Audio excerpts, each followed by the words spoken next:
Hi, I'm Suzanne Arnold. I'm from the St. Luke's Mid-America Heart Institute in Kansas City, Missouri. I'm the chair of the Young Investigator competition here at American Heart Association QCOR.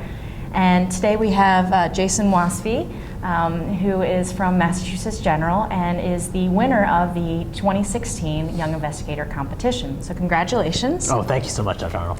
And I would like for you to share with the audience what were the main findings of your research. Thank you so much. I mean, our research group thinks it's critically important to evaluate the effects of public policies meant to improve both quality and value for cardiology patients throughout the United States. So, in particular, we were interested in one of the provisions of the Affordable Care Act of 2010 called the Hospital Readmission Reduction Program.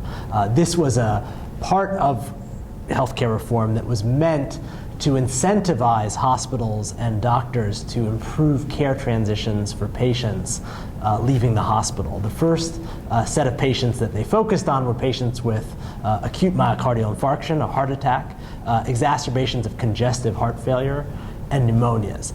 And what we found was that after passage of the Affordable Care Act in 2010, readmission rates for patients with these conditions dropped dramatically. And in particular, we found that the hospitals that were previously the worst performers on this metric got better the fastest. And as such, we think that not only did the whole set of hospitals in America improve on this metric, but in particular, the worst hospitals improved the most, so that there's less variance between the hospitals in terms of the quality of care, at least with respect to this metric. Incredibly important question to understand how our policies are affecting hospitalizations. I wonder if you could maybe expand on why you think these changes were evident. We're all struggling to understand how to make American healthcare better and more oriented towards value. And I think the lesson from this that I took away was that when you pay hospitals less for doing something, they're gonna do it less. It's basic economic incentives that when you reduce compensation for something, the hospitals will respond. And I think that provides us good information in terms of tools to improve the healthcare system. The problem, of course, is there can always be unintended effects. If you penalize hospitals for doing something, you may get them to do it less, but there may be unintended effects. And that's what we're particularly concerned about checking. In this particular case, we wanted to make sure that the worst hospitals weren't just getting worse and worse and worse. It seems, again, like the whole group got better with particular improvement by the lowest group. I think money talks. I think in healthcare, money talks. And I think that if you design policies to incentivize behavior that we think will improve the quality of healthcare delivery for our cardiology patients in the United States, quality will improve. So as a kind of extension of this, do you think this is something that should be expanded to other conditions? Does it work?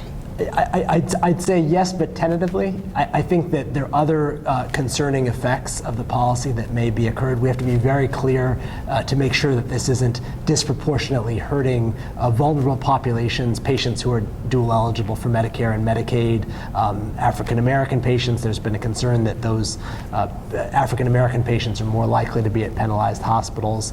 There's a concern that hospitals that serve predominantly female patients may be more likely to be penalized. So I'd say yes, but tentatively. I think there is evidence that it really is improving care, but as we expand the program, I think we need to be very cautious about making sure that they're not unintended effects, especially on vulnerable patients. Which makes sense. So what's the next steps in this research for you?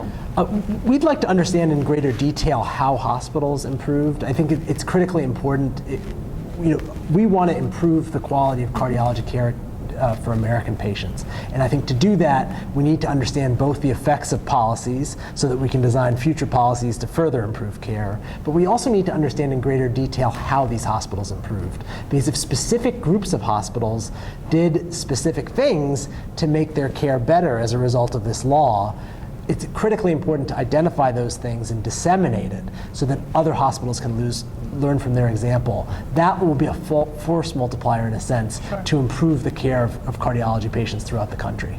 I absolutely agree. I think this was incredible work that you and your team did. I would like to just say that thank you for all of this effort that you've made. You made a wonderful presentation. I think from the study standpoint, this was selected as a winner primarily due to its rigorous methodology, as well as an excellent presentation and the implications on policy. It's incredibly important that we study how policy affects the care that we provide to our patients, and for that reason it was selected as the winner, so congratulations. Thank you so much, Dr. Arnold. I'd like to thank you and the American Heart Association. I think that it really means a lot to me to pursue a research agenda that is focused on improving quality and value for American cardiology patients, and I'm very appreciative for your support and the American Heart Association's support as well.